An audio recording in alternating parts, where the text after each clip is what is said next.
La demolizione iniziata la settimana scorsa, ora è certo, non lascerà un deserto in via Anelli.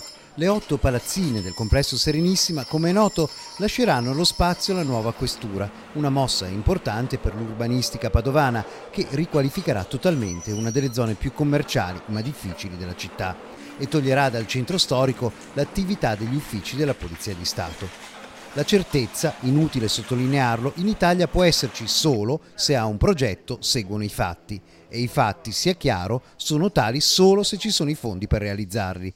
La notizia che giovedì ha voluto dare il sindaco Giordani è che il governo mette a disposizione 50 milioni per la nuova questura, riportando fonti del Ministero dell'Economia e dell'Interno. Per il sindaco si tratta di un passo importante perché si inserisce nell'ampia partita di giro che vede il comune prendere possesso dell'area pregiatissima e centrale della caserma Prandina, ceduta dallo Stato, e al centro anche di appetiti progettuali non da poco tra chi vorrebbe asfaltare tutto e farci un parcheggione e chi invece desidera un progetto molto più moderno con verde pubblico e servizi per i cittadini.